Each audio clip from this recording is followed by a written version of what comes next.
నమస్కారం AP mirror news కి స్వాగతం. ఇక డీటెయిల్స్ చూస్తే చిత్తూరు జిల్లా రేణుగుంట పట్టణంలో సునీల్ అనే వ్యక్తి అనుమానాస్పద మృతి.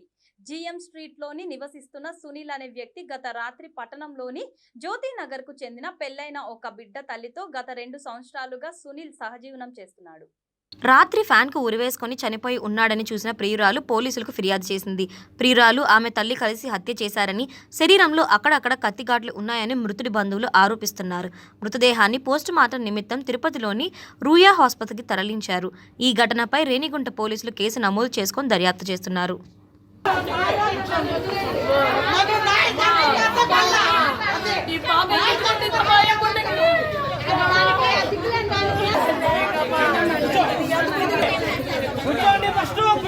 వేరే కారణం ఏమన్నా అన్ని దానిపై పోస్ట్ మార్టం చేస్తారు. పోస్ట్ మార్టం రిపోర్ట్ రావాలి కదా. ఇప్పుడు ఒక వ్యక్తి పైన మనం నింద వేసేటప్పుడు అది ఎంతవరకు నిజం అనే విషయం మనం తెలుసుకోవాలి కదా వాళ్ళ దగ్గర నుంచి. ఆ రిపోర్ట్ రావాలి కదా. ఆ రిపోర్ట్ వస్తుంది. ఇప్పుడు మీరు చెప్పింది అబద్ధమని మేము చెప్పినాము ఎక్కడన్నా కానీ మీరు కంప్లైంట్ ఇవ్వకుండా మేమే మీ ఇంటికాడికి వచ్చి వాడి చూసి మేమే కంప్లైంట్ తీసుకొని పోస్ట్ మార్టం పంపిస్తున్నాం బాడీని. మీరు కూడా రాలే, మేమే పిలిపించుకొని కంప్లైంట్ ఇప్పించుకున్నాం. ఎందుకు పిలిపించుకున్నాం దాన్ని? న్యాయం చేయాలనేనా అన్యాయం చేయాలని చేస్తామమ్మా? న్యాయం చేయాలని చేస్తాం కదా. దానికి పోస్ట్ మార్టం పంపిస్తున్నామా, రిపోర్ట్ వస్తుంది. ఆ దెబ్బలు ఉన్నాయి. ఆ అమ్మాయి నంబరు ఆ అబ్బాయి నంబరు కూడా చూసి దాని ప్రకారం ఎవరెవరు మాట్లాడాలి అందరిని పిలిపించి చేస్తాం. నిన్న నైట్గా జరిగింది, అది పొద్దున పోస్ట్ మార్టం అయిపోయింది కదా. అది ఒక గంటలో అయ్యేది కాదు కదా, అది టైం పడుతుంది కదా. దానికి దాని ప్రకారం చేస్తాం. ఇంకేముంది దాంట్లో మీకు వేరే అనుమానం దయాలు ఆడుకుంటా ఉన్నారంట సార్. ఫోన్ల మీద ఫోన్లు చేసి పిలిపించిందండి సార్. 4-5 రోజుల నుంచి ఆ పాపతో మాట్లాడారు. ఇదంటే అదంటే కాదమ్మా, మీకు ఏం చేయాలో న్యాయము దాని ప్రకారం అబ్బాయి చనిపోవడానికి కారణం అదే సార్, ఆ కారణమే చెప్పేది సార్. ఆ అబ్బాయి బాగా ఫ్రెండ్స్ తో బాగా కలిసి ఉన్నాడు సార్. గడ్డం ఉంటే అవన్నీ తీపిచ్చేసి నేను ఇంకా వాళ్ళతో మాట్లాడిన వాళ్ళకి ఇదన్నా అనేసి ఖచ్చితంగా ఉన్నాడు ఆ అబ్బాయి. ఫోన్ల మీద ఫోన్లు చేసి పిలిపించుకున్నాను సార్. పిలిపించుకొని శవాన్ని చేసేసి అవన్నీ తెలుస్తాయి కదమ్మా మనకి. వాళ్ళ ఇంటికాడ పోయినాం మేము. నేను నైట్ కూడా వాళ్ళ ఇంటికాడ ఉన్నారు కదమ్మా. అన్ని మేము చూస్తున్నాము, అన్ని ప్రకారం చేస్తాము. ఫోన్లలో తెలుస్తాయి. అది అర్ధ గంటలో తెలిసేది కాదమ్మా. అది అన్ని దాని ప్రకారం అన్ని భయపడతా ఉన్నారు సార్.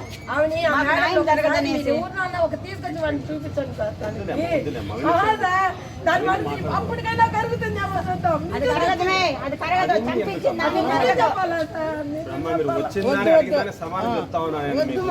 అంతే కదా.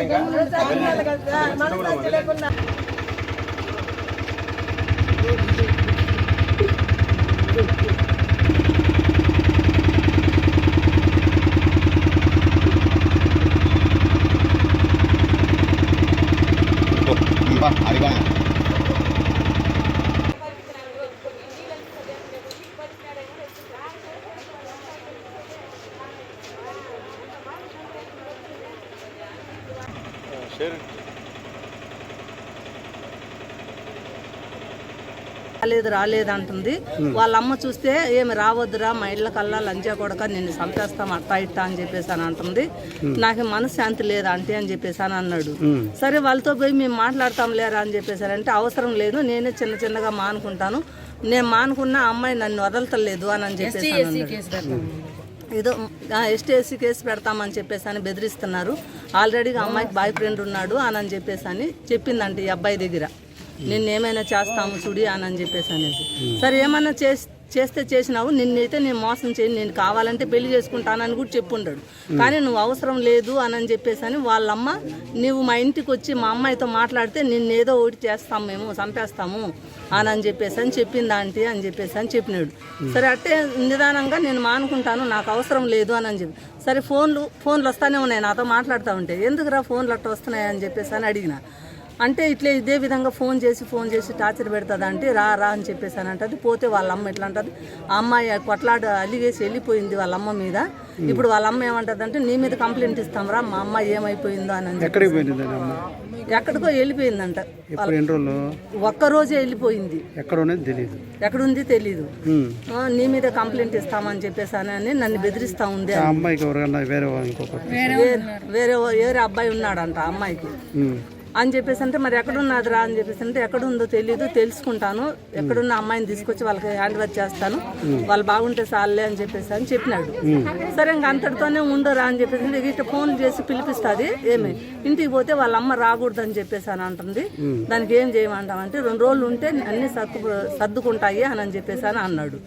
సరే అట్టే కానీ లేరా అని చెప్పేసి అని ముందు గడ్డము తలకాయ కటింగ్ చేయించుకో, నువ్వు బాగా లేవు సాయి, ముందు బాగుండురా నాయనా సునీల్ అని చెప్పేసి అని అంటే సరేలే అని చెప్పేసి అని వాళ్ళ తాత వస్తే 200 తీసుకున్నాడు, పోయి కటింగ్ చేయించుకొనేసి వచ్చినాడు.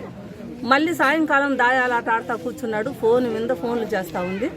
సరే ఎందుకు అట్లా ఫోన్ చేస్తూ ఉందని అంటే ఉండి 1 నిమిషం పోయేసి వస్తాను, ఫోన్ చేస్తూ ఉందని చెప్పేసి అని వెళ్ళిన మంచి శవమై వచ్చినాడు. నాయన పిల్లలతో వీడు వెళ్ళటంతో ఆడ ఎవరో మగోళ్ళు వీళ్ళు వాళ్ళు అందరూ ఉండబట్టి గొడవలు జరిగాయి. కానీ వాడు బాయ్ ఫ్రెండ్ అని పోరా, నువ్వు కాకపోతే నాకు వీడున్నాడు, నేను వీడిని చూసుకుంటాను, నువ్వు నాకు అవసరం లేదని వాడిని కొట్టడం, రచ్చలేసుకోవడం ఇవన్నీ జరిగిన తర్వాతనే నువ్వు అవసరం లేదన్నాకనే వీడు గొడవ చేసుకోండారు. గొడవ చేయడంతో వాడిని అది ఏందో బొండ్రాకులతో కొట్టారంట. ఇంటి చుట్టుపక్కల వాళ్ళు చెప్తున్నారు, బొండ్రాకులతో కొట్టుండ తలకు బట్టి తల కత్తితో వేసినారా, పొడుగు చీలిపోయింది అదయ్యా నా బిడ్డకి. అది ఎవరినో చూసుకొని ఎవరినో పెట్టుకొని ముండ మా బిడ్డను మాకు ఇచ్చేసి ఉంటే మేము పెట్టుకుంటాం కదా. ప్రాణాలు తీసేయాల్సినంత తప్పు నా బిడ్డ చేయలేదమ్మా.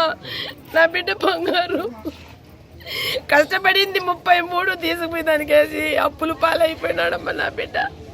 తల్లికి పెట్టలా, అన్నకి పెట్టలా, తాతకి పెట్టలా, ఎవరికి 10 రూపాయలు పెట్టలేదే. అప్పులు చేసి తీసుకుపోయి దానికి పెట్టేశాడు. ఏమిరా అంటే హాస్పిటల్కి పోయినాను పిన్ని అంటాడు, లేకపోతే ఇంటి బాడికి కట్టా, కరెంటు బిల్లు కట్టా, అట్ట వడ్డీలు కట్టానమ్మా, ఇటు వడ్డీలు కట్టానమ్మా అంటాడు.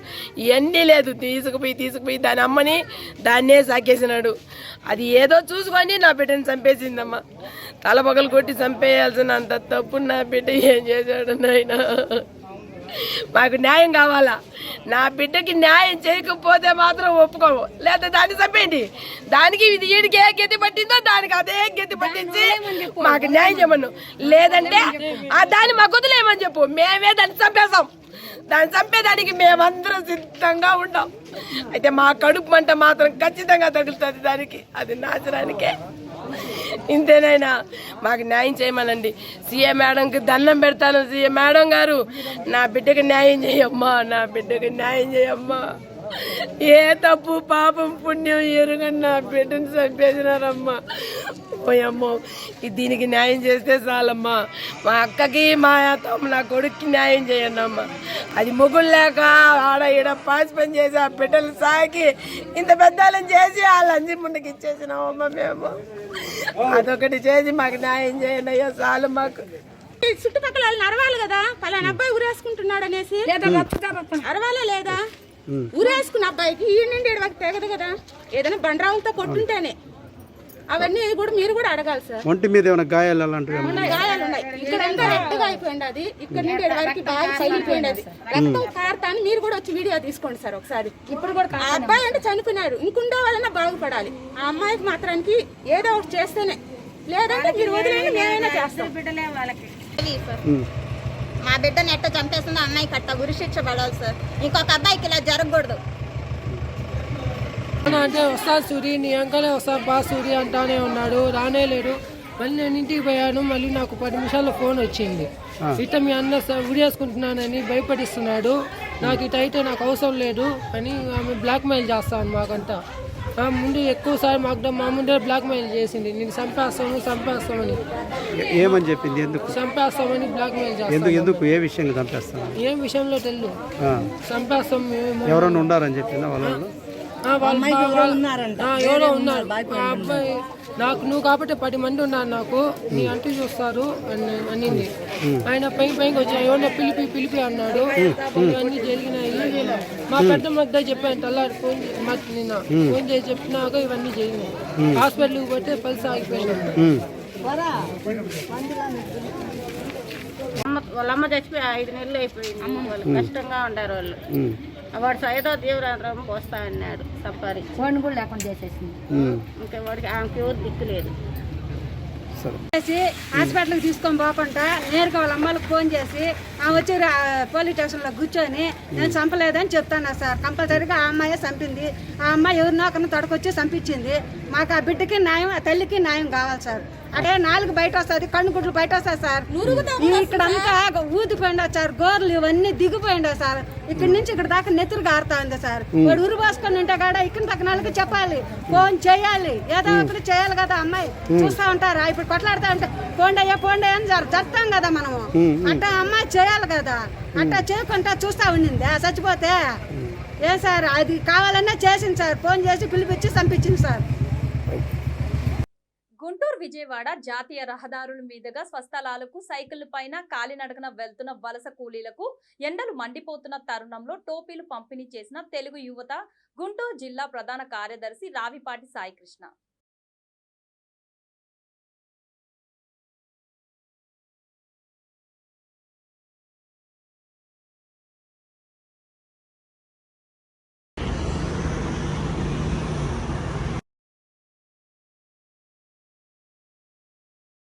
ఎవరైతే వలస కార్మికులు నడుచుకుంటూ వెళ్తున్నారో, సైకిళ్లపై వెళ్తున్నారో వారికి తల ముందు చేయుతగా ఈ టోపీలను ఇవ్వడం జరిగింది.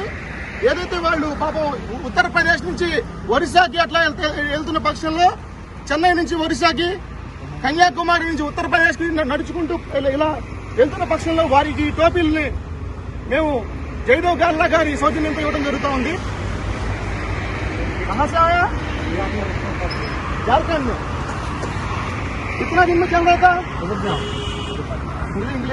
తూర్పు గోదావరి జిల్లా గోకవరం మండలం మల్లవరంలో ఏలేరు రిజర్వాయర్లో స్నానానికి దిగిన నలుగురు, అందులో 2 మృతి. మృతులు పైడిమళ్ల శేఖర్, మల్లవరం జామీ చిన్న ఏలేశ్వరం. వీరు మైలవరంలో ఒక రిసెప్షన్కు వచ్చినట్లు తెలిసింది. రిజర్వాయర్లో స్నానానికి 4 యువకులు దిగారు. వీరిలో 2 ప్రమాదవశాత్తు మృతి చెందారు. వీరంతా పెద్దాపురంలోనే మహారాణి డిగ్రీ కళాశాలలో 2nd ఇయర్ పూర్తి చేసుకున్న విద్యార్థులుగా సమాచారం.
ఆడి సేవ్ ఇటుగా ఉంటాడు ఇక.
ఎన్నరాడు బామ్మది ఎంత చెప్పినా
అనంతపురం జిల్లా పుట్టపత్రి పట్టణంలో ప్రముఖ సాయి టవర్స్ హోటల్ యాజమాని పద్మనాభంతో పాటు జనరల్ మేనేజర్ శైలజను పోలీసులు అరెస్ట్ చేశారు. డీఎస్పీ రామకృష్ణయ్య వెల్లడించిన వివరాల మేరకు ఈ నెల 19న హోటల్లో స్టోర్ కీపర్గా పనిచేస్తున్న మహేష్ను మానసికంగా వేధింపులకు గురి చేయగా మృతుడు ఫ్యాన్కు ఉరివేసుకొని ఆత్మహత్య చేసుకున్నాడు. చేసిన చిన్న తప్పుకు 2 రోజులు గదిలో బాధించి హింసించి వేధించగా మహేష్ అనే కుర్రాడు ఆత్మహత్య చేసుకున్నాడు. తన చావుకు యాజమాని మేనేజర్ కారణమని సూసైడ్ నోట్లో రాశాడు.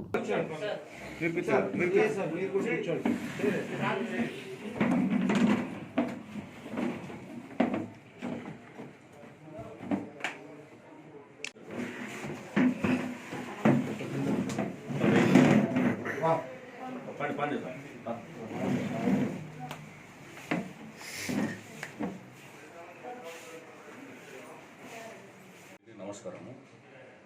19వ తారీఖు ఈ నెల 19వ తారీఖు మన సాయి టవర్లో పనిచేసే మహేష్ సన్నాఫ్ నారాయణ అనే అతను సూసైడ్ చేసుకున్నాడు. అతను వాళ్ళ మదరు లక్ష్మీదేవమ్మ నాగలక్ష్మమ్మ కంప్లైంట్ మేరకు కేసు రిజిస్టర్ చేయడం జరిగింది. దాంట్లో ఈ మహేష్ అనే అతను సాయి టవర్లో పనిచేస్తున్నందుకు స్టోర్ ఇన్ఛార్జ్గా ఉన్నప్పుడు వాళ్ళు ఆ సాయి టవర్లో పనిచేసే టైంలో సాయి టవర్ ఓనరు పద్మనాభం, తర్వాత దాంట్లో మేనేజర్గా ఉన్న శైలజ, వీళ్ళిద్దరు కూడా ఎంతో హరాస్మెంట్ చేసిన వల్ల మానసికంగా శారీరకంగా అతన్ని హింసించినందుకు అతను మానసికంగా ఫీల్ అయిపోయి సూసైడ్ చేసుకోవడం జరిగింది. ఈ సూసైడ్లో కారణము వాళ్ళిద్దరే కారణము. ఇద్దరు హరాస్మెంట్ చేసినందువల్ల మానసికంగా బాధ పెట్టినందువల్ల నా కొడుకు చనిపోయినాడని చెప్పి ఆమె కంప్లైంట్ వాళ్ళ ఫాదర్ నారాయణ వాళ్ళు ఇవ్వడం జరిగింది. ఈ కంప్లైంట్ ఆధారంగా కంప్లైంట్కు సపోర్ట్గా అతని జేబులో ఒకటి సూసైడ్ నోటు ఉండింది.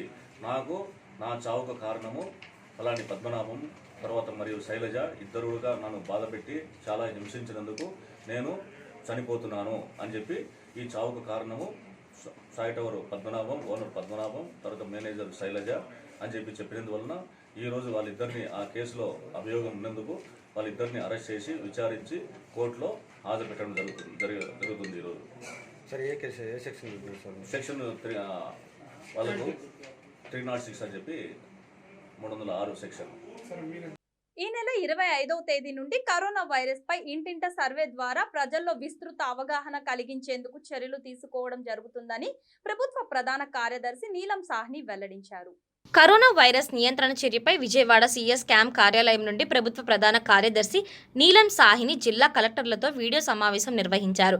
ఈ సందర్భంగా సీఎస్ మాట్లాడుతూ కరోనా వైరస్ ప్రజల్లో పెద్ద ఎత్తున అవగాహన కల్పించేందుకు 2 కారప్రాంతాల ప్రచురించడం జరిగిందని, వాటిని జిల్లాలో అవసరమైన సంఖ్యలో ప్రచురించి ప్రతి ఇంటికి పంపిణీ చేసి వైరస్ నియంత్రణకు తీసుకురావాల్సిన జాగ్రత్తలపై ప్రజలకు పూర్తి అవగాహన కల్పించాలని కలెక్టర్లను ఆదేశించారు.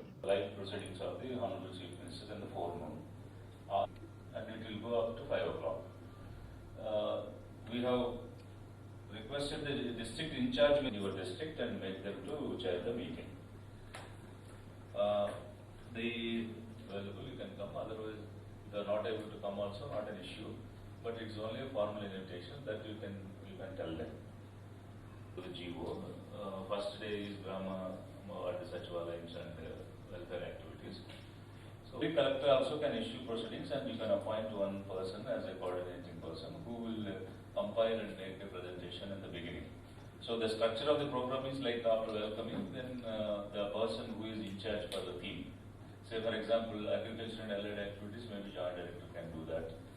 Or for the first day, the joint collector who is in charge of the ward secretary and village secretariats, he can make the general presentation for 5 minutes and then you can start listening to the beneficiaries and people. So similarly, each day you have to nominate somebody. They will compile the district report and make a presentation. So after that, the discussion will go on and you will get different stories, different experiences, different ambitions, feelings and also suggestions. So the entire thing should be compiled by 7 p.m. on the same day and it should be sent to the secretary concerned and also directly to the secretary planning. So So after collecting from 13 districts, we will compile and place it to the Honorable Chief Minister on the next day. So that is why after completion of the program at 5 o'clock, do compile this thing by 7 p.m. and send it to the Secretary Planning while marking a copy to the concerned team department. We have nominated which is the major department of the team. So this is in brief. So if you have any issues, you can. This is agriculture and allied sector. 27th is education, all education, higher, medium, primary, everything. Then 28th, industries, infrastructure, skill, housing, and all other related aspects, water grid and other aspects.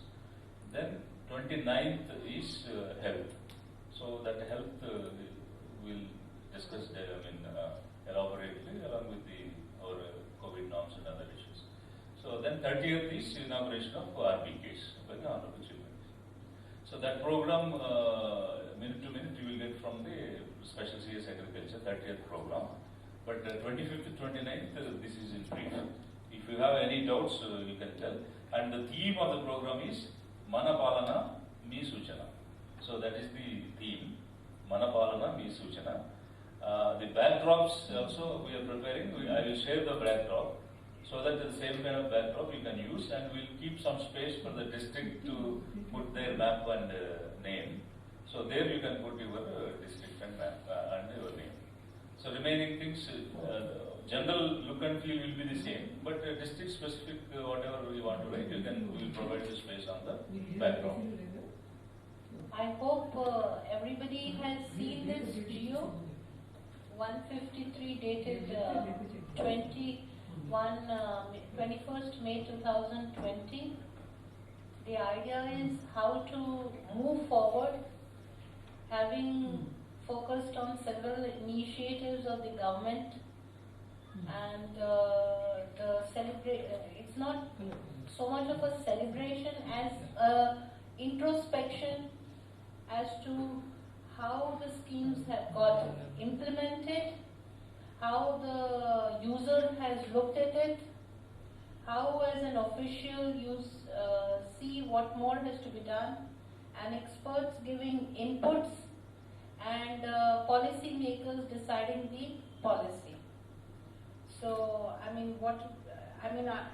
don't know how it is being reflected here, but basically the user, how he is seeing it, the implementer, what are the issues, the experts telling us what more could have been done or not done, the policy makers looking at it from the policy point of view, and then overall as an officer you will then make your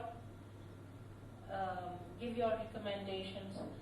And while we'll have the meeting in the morning from 10:30 to 1, for you it is 2:30 to 5 with the district minister in charge, and we should not have more than 50 people. So on this, I know all things come to you in the last moment, but I'm sure you'll rise up to the occasion and prepare your district for these programs. Since the first program is on governance and welfare, start working on it immediately. And we have tried to see that by and large, except I would say resource mobilization, every aspect of development and every aspect of governance and every aspect of welfare is more or less included in these 5 days. So you may also see that carefully, so that governance and welfare gives you a scope for adding in if anything is sort of left. And in the governance, I think, and welfare, we've included women welfare also in Disha, etc. And health and in education is of course well understood. Agriculture is along with allied activities, and I think irrigation and energy is also there. And the infrastructure, IT, while you may not have thought that the trust is there, let me tell you, you could look at it now with an open mind, and with the Honorable CM giving the thrust on MSME, There is a lot more to be done in that. And today, in fact, from the past few days, we've been looking at the packages of Government of India, the stimulus package. And that stimulus package will have an impact on the growth of the industry and infrastructure. So industry, infrastructure and housing, including water grid, as he has mentioned, is there in the last but one day. And on the health, like Vijay has mentioned, not only the Nadu Nedu, but all your experiences of COVID-19 and then on the way forward. So I think this will give an opportunity for all of us to look at it as a third party rather than us just doing it. And we should be able to improve as we go along in the next year or in the present year of working. So Vijay, I would expect you to give correct guidance and instructions in the next 2 days and as you go along. Sure. And I think his idea that you can involve all the 3 joint collectors and then the corresponding departments person, so that you are able to decentralize your work also and delegate your work. If you have any And we have seen the GM and that's why we had a meeting with all the HODs regarding the framework of the program. We have asked all the HODs to make a presentation to the giving their achievements and also their success stories and also the way forward for the next 4 years now. And as contacting in charge minister also now, I have informed them also.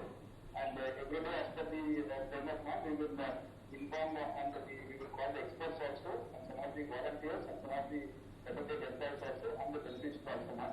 And we have made a program and every day we keep one person in charge for that particular day who is responsible for collecting all these presentations and keeping it ready now. And we are all prepared, so we will do it properly. To tell everybody the messaging which will be setting the tone for the tackling the COVID-19 in the next 1 month in terms of having more testing, hospital preparedness and destigmatization. So I want to tell the collectors here that we have to do a week-long or even, I don't know, Bhaskar, 5 days campaign with the team which will be going.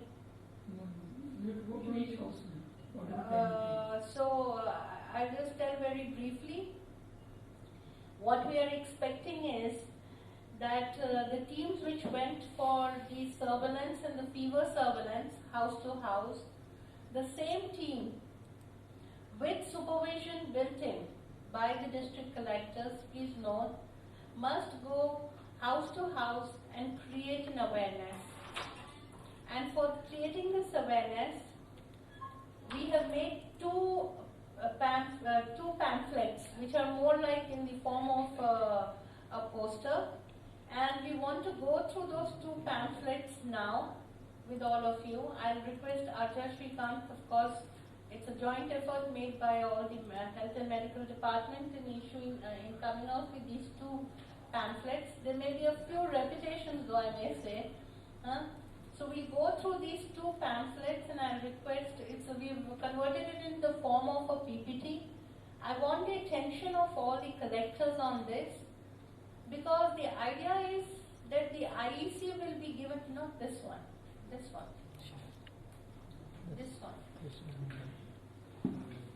Yes, for every household.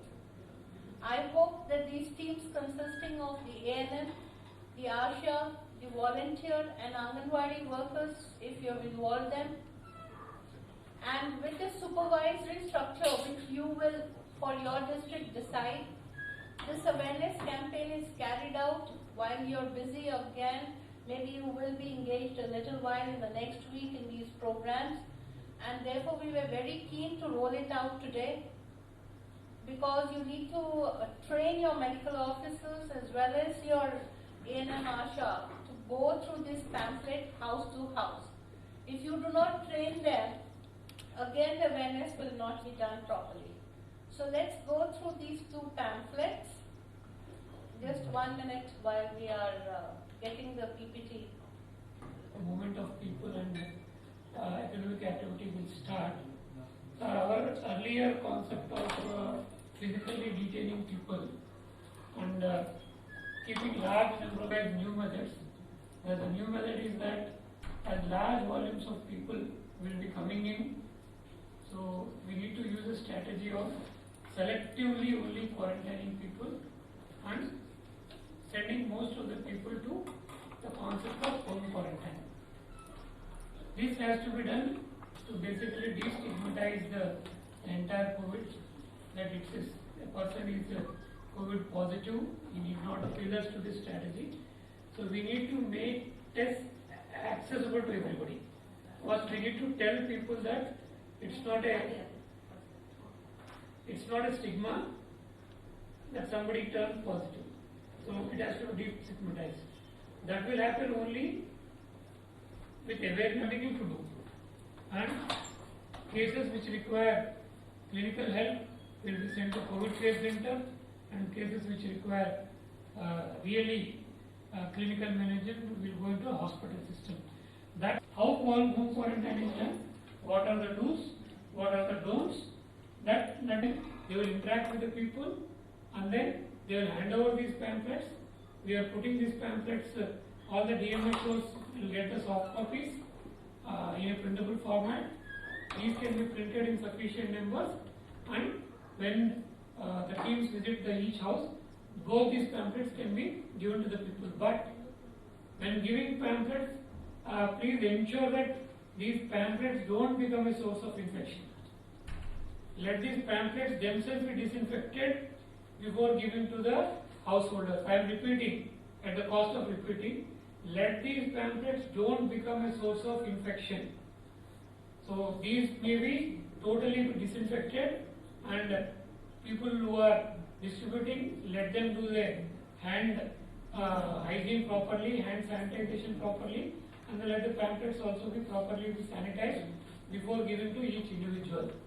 So that due care let all of us be taking, and let us be absolutely be aware at any point, every time, that these papers can become a source of infection. So be cautious and be conscious about that while we are doing this campaign. So the pamphlet, what does it say? It says, Corona Lakshanalu Pariksha Chikitsa. Lakshanalu enti? Podi దగ్గు, గొంతు నొప్పి, జ్వరం, శ్వాస తీసుకోవడంలో ఇబ్బంది. ఇవి మనం వాళ్ళకి ఎక్స్ప్లెయిన్ చేసే పరిస్థితిలో ఉండాలి.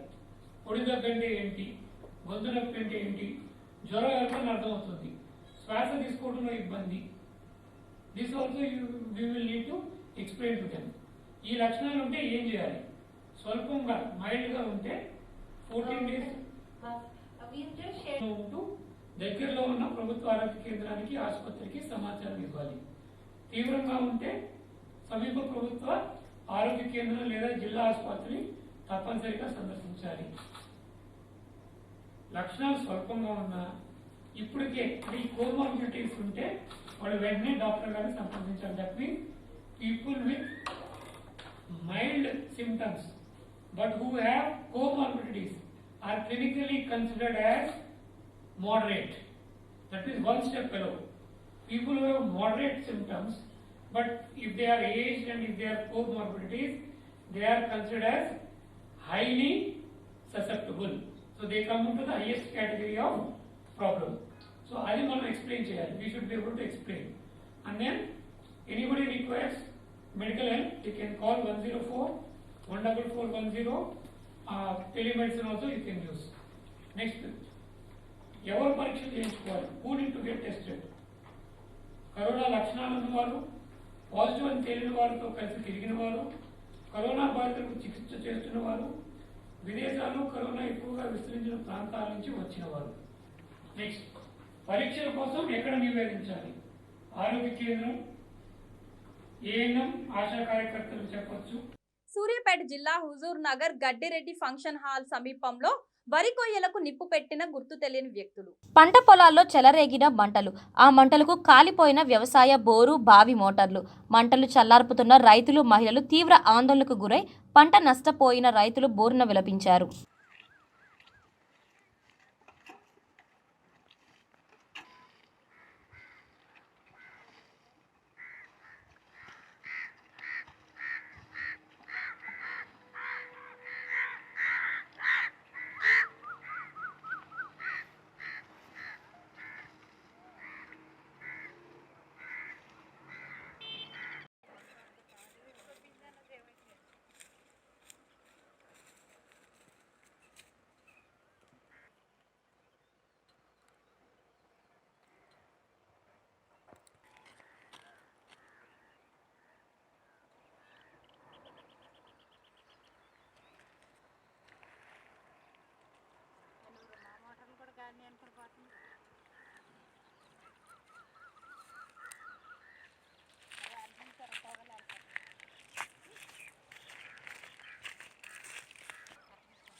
గుంటూరు జిల్లా వినుకొండ వైఎస్ఆర్ కాంగ్రెస్ పార్టీ కార్యాలయంలో వినుకొండ శాసనసభ్యులు బొల్లా బ్రాహ్మణ్ నాయుడు మాట్లాడారు. వైఎస్ఆర్ కాంగ్రెస్ పార్టీ అధికారంలోకి వచ్చి సంవత్సరం పూర్తి చేసుకున్న శుభ సందర్భంగా వినుకొండ నియోజకవర్గంలో ఎమ్మెల్యేగా నాకు అవకాశం కల్పించిన ముఖ్యమంత్రి వైఎస్ జగన్మోహన్ రెడ్డికి వినుకొండ నియోజకవర్గ ప్రజలకు ధన్యవాదాలు తెలిపారు. అనంతరం కేక్ కట్ చేసి హర్షం వ్యక్తం చేశారు. ఈ కార్యక్రమంలో మాజీ శాసనసభ్యులు మక్కెన మల్లికార్జునరావు, వైఎస్ఆర్ కాంగ్రెస్ పార్టీ మండల నాయకులు, కార్యకర్తలు, అభిమానులు పెద్ద ఎత్తున పాల్గొన్నారు.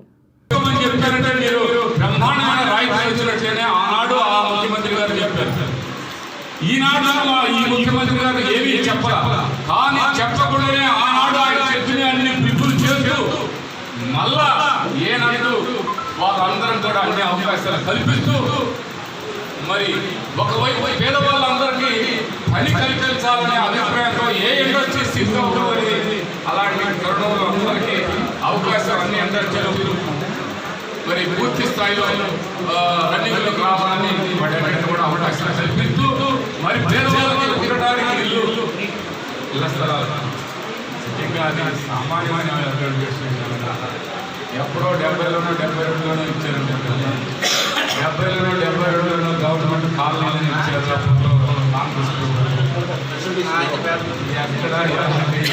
ఏదో ఇచ్చారు. ఈరోజు నిజంగా మరి ప్రతి పేదవాడికి ఉండటానికి ఏమీ లేనటువంటి నిరుపేద పెద్ద పెద్ద బంగాళాలు పెద్ద పెద్ద వాళ్ళ చూసిన వాళ్ళ చూడటమే కానీ ఎప్పుడు నాకు కూడా ఒక చిన్న ఇల్లు కట్టుకోలేమనుకున్న తరుణంలో గౌరవ ముఖ్యమంత్రి జగన్మోహన్ రెడ్డి గారు ప్రతి ఒక్కరికి ఇళ్ల స్థలాలు ఇచ్చి అది పక్కాగా చేసి దానికి 100% వాళ్ళని ఇల్లు కట్టుకునే దానికి ఒక 3 లక్షల రూపాయలు ఫ్రీగా ఇస్తూ మళ్ళా బ్యాంక్ వడ్డీ లేని రుణం ఒక 3 లక్షల రూపాయలు ఇంకా కూడా వసతులు కల్పించడానికి అన్ని విధాల రోడ్లు అన్ని విధాల ఎలక్ట్రికల్ పోల్ చేసి అక్కడే మంచి లైటింగ్ ఏర్పాటు చేసే విధంగా ఈరోజు చేస్తున్నారు. ఇది ప్రతి గ్రామం జగనన్న కాలం, ప్రతి గ్రామానికి జగనన్న కాలం. అసలు చూస్తూ ఉంటే అన్నీ కొన్నాం, బ్రహ్మాండంగా అవకాశం. వినుకొండ పట్టణానికి నేను ఆనాడు ఎలక్షన్స్లో హామీ ఇచ్చాను. గౌరవ ముఖ్యమంత్రి గారు 100 ఎకరాలు వేస్తాను కదా వేస్తాను అంటే 100 ఎకరాలు వదిలేసేయాలి.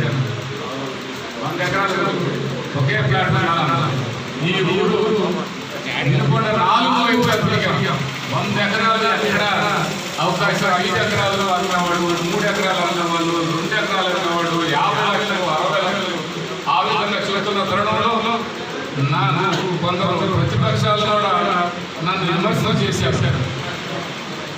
కానీ ఆ తరుణంలో నాకు 40 ఎకరాలు మామిడి తోట ఉంది. ప్రతి సంవత్సరం మామిడి తోట బ్రహ్మాండంగా పండుతున్నటువంటి మామిడి తోట. 25 ఎకరాలు మన జామ తోట ఉంది. 35 ఎకరాలు నాకు ఎర్రచందనం వేసి అవి కూడా ఇలా ఉన్న పరిస్థితి. ఇక ఎక్కడ చూసిన పరిస్థితుల్లో గవర్నమెంట్ రేటు వాళ్ళు ఎంత ఇచ్చినా పర్లేదు అనుకుంటే వాళ్ళు లీస్టు మనకు అక్కడ ఇవాళ కావాలంటే 40-50 లక్షల రూపాయల పొలాన్ని లీస్టులో మనం 18 లక్షలకి వాళ్ళు లెక్క కట్టించారు. నేనేమనలేదు, 100 ఎకరాలు కావాలా, 100 ఎకరాల్లో కాలనీ పేదలకి ఇళ్ల స్థలాలు కావాలా, అందులో 100 ఎకరాల్లో 4,900 ఇల్లు నిర్మాణం జరగాలి. అంటే 10,000 మంది కుటుంబం ఉండేదానికి నివాసం ఏర్పాటు చేయడం జరుగుతుంది. అంటే 10,000 వాటర్సే ఉంటారు అందులో, పిల్లలు కాకుండా. అలాంటి ఒకటే కారణి 100 ఎకరాలు చేసేసారు. అంటే 100 ఎకరాల యాత్ర చేసేసారు. ఇందాక మనలందరూ చెప్పారు మంచినీటి సమస్య. ఇది ఈ వనరులు ఎక్కువ ఉన్నాయి మనకి, కానీ వాటి పట్ల ఎందుకు అంటే రాజకీయ నాయకుడికి ఎలా ఉండాలంటే సమస్యని వాళ్ళు సృష్టిస్తారు, సమస్యని వాళ్ళు సృష్టిస్తారు. వాళ్ళే ఆ సమస్యను ఎప్పుడు అలాగే చూపిస్తుంటారు, కానీ సమస్యను పరిష్కారం చేసి ఎప్పుడు అది చూపిస్తూ మనం ప్రజలకి ఆ మాట చెప్పుకుంటూ ఇస్తున్నాను, మీరు పాత పెట్టుకోండి, రేషన్ సరుకులాగా 3 నిధులు ఇస్తాను. ఏమిటండి డ్రామా? ఈ డ్రామా కంపెనీ వాళ్ళందరూ నన్ను రోజులు అవుతారు. ఈ డ్రామా కంపెనీ వాళ్ళు, ఈ డ్రామా కంపెనీ, ఆ డ్రామా కంపెనీలో కూడా బురుడి కంపెనీ, ఇది బురుడి కంపెనీ. ఈ బురుడి కంపెనీ ఏం చెప్పింది? అదే ఏం చెప్తాడే, అసలు ఇందులకి రేషన్ లాగా ఆదులు ఏంటి కథ ఏంటని నేను అడిగాను. ఈ కథ అది ఒక్కసారిగా ఆ సమస్య మనం తీరిస్తే ఆ రోజు అది మర్చిపోతారు. ఇంకా మనం ఏ సమస్య అవుతున్నాయా, ఆ సమస్యగానే వాళ్ళకి ఊపిరి పోకుండా కాస్త తడి చేస్తూ ఉండాలి, అంతేగాని మనం పూర్తిగా లేవు అని అన్నారు. ఇది మంచి పద్ధతి కాదు. ప్రజల్ని ఆవేదమైనటువంటి వ్యవహారం అంటే అది నేను ఆ చెరువు దగ్గరికి వెళ్తే అంతా ఆలోచన చేసుకున్నాను. 270 ఎకరాలని మొత్తం సర్వే చేస్తే 272 ఎకరాల 36 సెంట్లు అంతా వస్తే మొత్తం కంచే చేసి దాని వల్ల కొంత ఇంకోటి చెప్పాలంటే ఆశ్చర్యం వేస్తారు.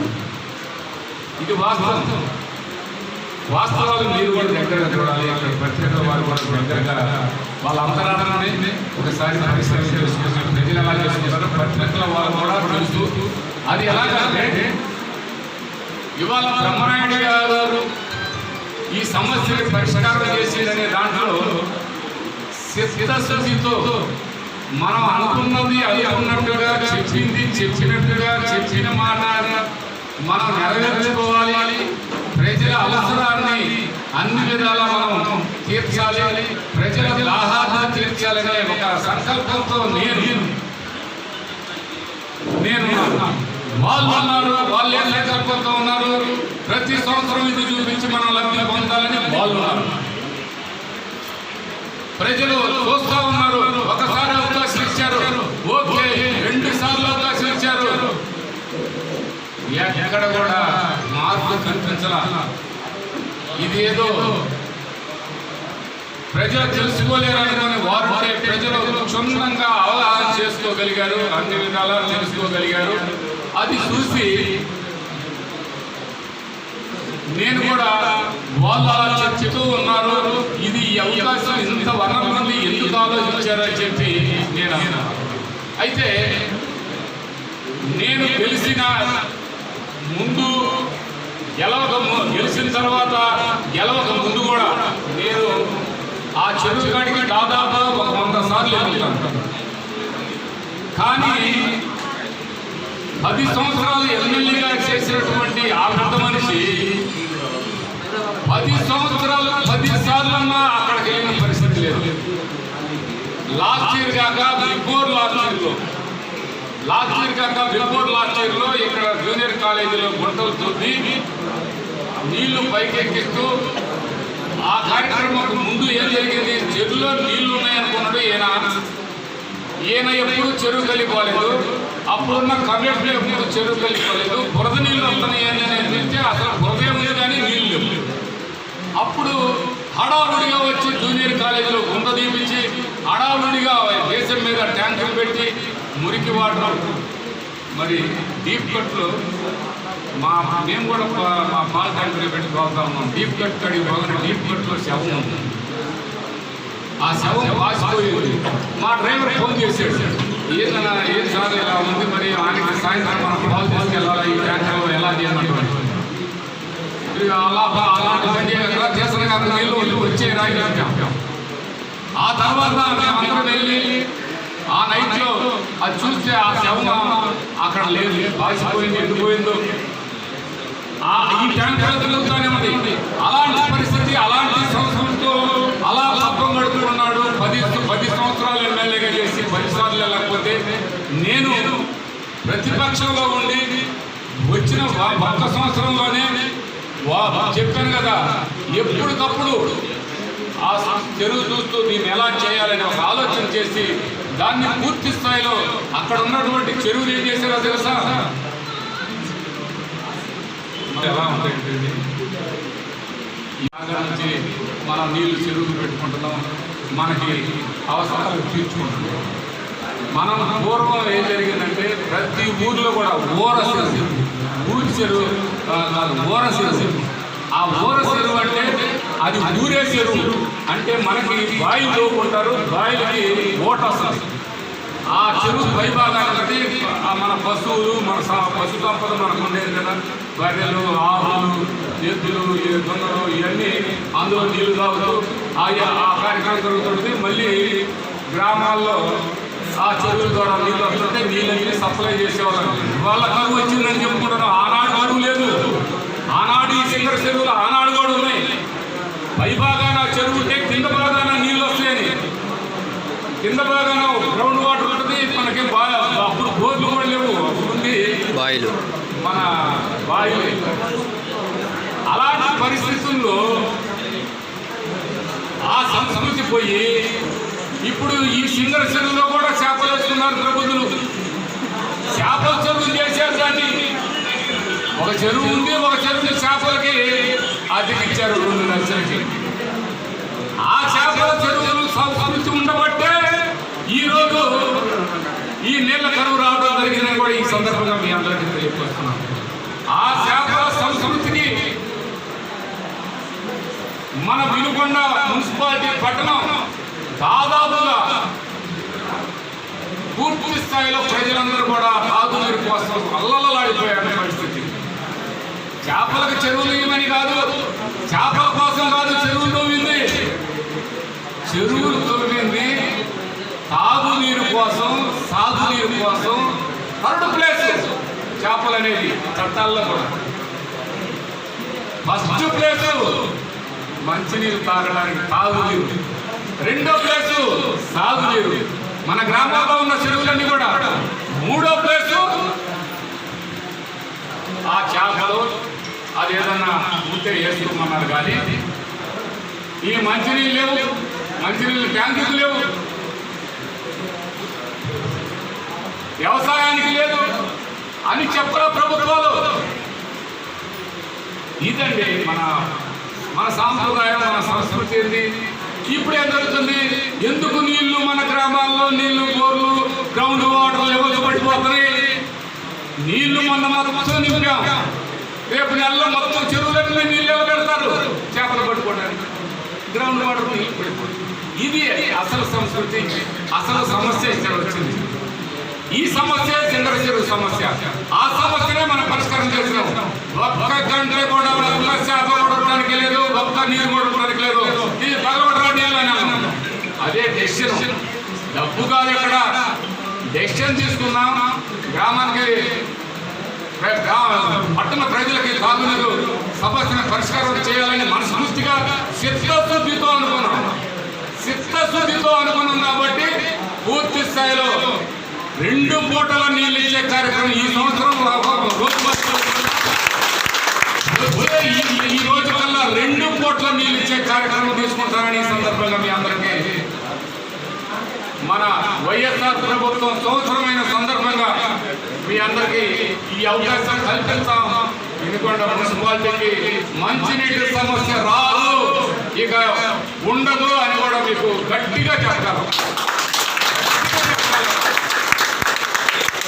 ఇప్పుడు నేను చెప్పిన 100 ఎకరాలు ఇచ్చిన దాన్ని వారేం చెప్పాడిందని చెప్పి 100 ఎకరాలు మనం ఇచ్చామయ్యా అని.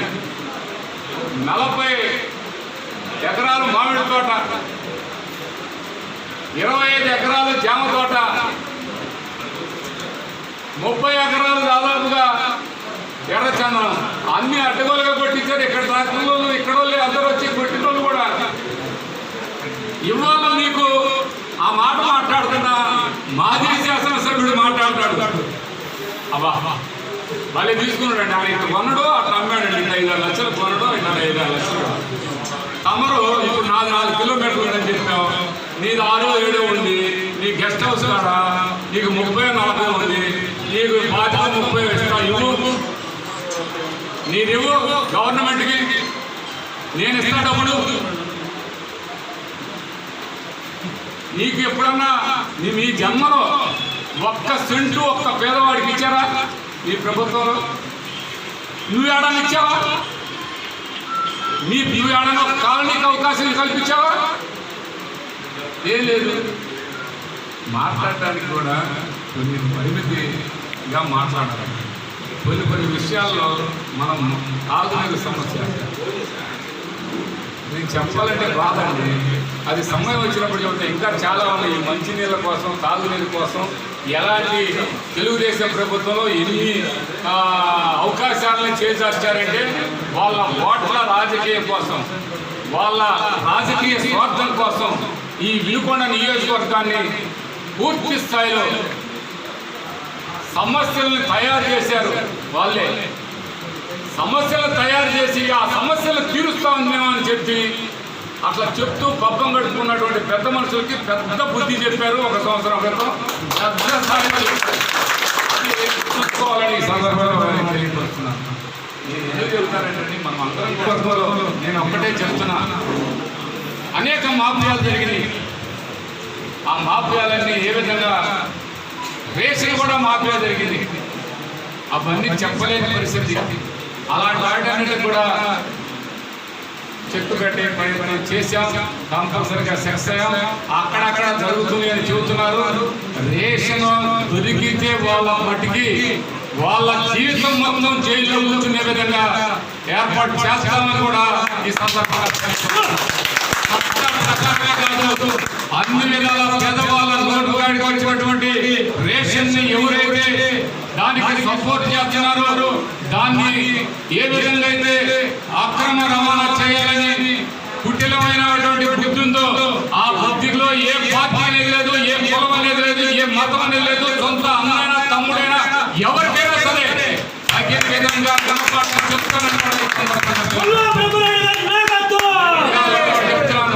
నేను 4 సంవత్సరాలు నాకు అవకాశం, 5 సంవత్సరాలు ప్రజలు నాకు అవకాశం ఇచ్చారు. 1 సంవత్సరం అయిపోయింది, ఇంకా 4 సంవత్సరాలు ఉంది. ఆ 4 సంవత్సరాల్లో ప్రజలకి మనం చేస్తామని అన్నికంటే కూడా ఎక్కువ చేయాలి. ఆ తర్వాత మేము దొంగ బియ్యం అమ్ముకుంటేనే చేస్తామంటే నాకు ఆ పదవి కూడా అవసరం లేదు. ఎవరైనా సరే ఎవరినైనా సరే ఇది మట్టిగా టిక్కు పెట్టుకోండి కూడా ఈ సందర్భంగా తెలియజేస్తాను. నేను తప్పు చేస్తే ఎవరైనా నిలదీయవచ్చు. ఇదిగో ఇక్కడ తప్పు చేశాడు ఎమ్మెల్యే గారు, మీరు ఎవరు కూడా తప్పు చేయట్లేదు, చేయొద్దని కూడా చెప్తున్నాను. చేయడానికి అవకాశం లేదని కూడా చెప్తున్నాను. అలాంటి అవకాశం వస్తే నాకు ఎమ్మెల్యే పదవి కంటే కూడా నాకు గౌరవం, నాకు అన్ని విధాల ప్రజలకు మంచి చేయాలి. నేను ఎమ్మెల్యే అయింది నేను పూర్తి స్థాయిలో నాకు ఎమ్మెల్యే అయిన తర్వాత కారు కొనుక్కుందామనో పొలం కొనుక్కుందామనో నేను రాలేదు. నేను నాకు ఇప్పుడు 4 కార్లు ఉన్నాయి, నాకు 400 ఎకరాల పొలం ఉంది, నాకు అన్ని విధాల నేను దేవుడు నాకు ఇచ్చాడు నా కష్టంతో. కానీ అలాంటి అక్రమంగా సంపాదించుకోవాలని మనం తొందరపడి మేము ఏదో చేయాలనుకుంటే అలాంటి ఆ ఎమ్మెల్యే పదవి నాకు తర్వాత లేకపోయినా బాధలేదు. కానీ నేను మట్టికి దాన్ని సహించదని ఈ సందర్భంగా మీ అందరికీ తెలియపరుస్తున్నాను. ఎవరో మనం తప్పు చేయకూడదు, నేను తప్పు చేయకూడదు, మీరు తప్పు చేయకూడదు. చెప్పినట్టుగా ప్రజలకి మనం ఏమైతే వాగ్దానాలు చేసామో అవన్నీ కూడా నెరవేర్చాలని ఈ సందర్భంగా మీ అందరికి కూడా ఈ సందర్భంగా తెలియపరుస్తున్నాను. మనం అందరే అన్ని విధాలా బాగుండాలి, మంచి పనులు చేయాలి. మంచి కోసం ప్రయత్నం చేస్తే 10 కాలాల పాటు మనం బాగా ఉంటాం. మనం ఇవాళ ఎలా ఉన్నామంటే మన అమ్మా నాన్నలు చేసిన పుణ్యం, ఆ పుణ్యం ద్వారా మనం ఇవాళ ఎలా ఉన్నాం. మనకంటే తెలివికల్లో, మనకంటే చదువుకున్న వాళ్ళు ఇంకా చాలా మంది ఉన్నారు.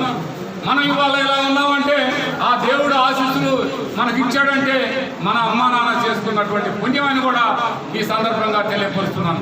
మనం అందరం కూడా అలాంటి కార్యక్రమాలనే ముందుకు సాగాలని మనం చేసుకుంటూ, మరి ఈ అవకాశం కల్పించిన మీ అందరూ కూడా పేరు పేరున ధన్యవాదాలు తెలియపరుచుకుంటూ, పెద్దలు గౌరవనీయులు మన వినుకొండ మాజీ శాసనసభ్యులు, మన పార్టీ నాయకులు మనకి సపోర్ట్ చేసి ఈ ప్రజలకి ఎలాంటి హామీలు ఇచ్చారో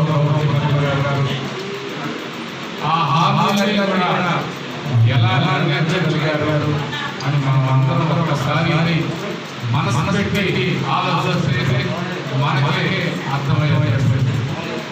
వాస్తవంగా నవరత్నాలను చెప్పాడు కానీ నవరత్నాలు అన్ని పూర్తి చేస్తూ అంతకంటే ఇంకా ఎక్కువ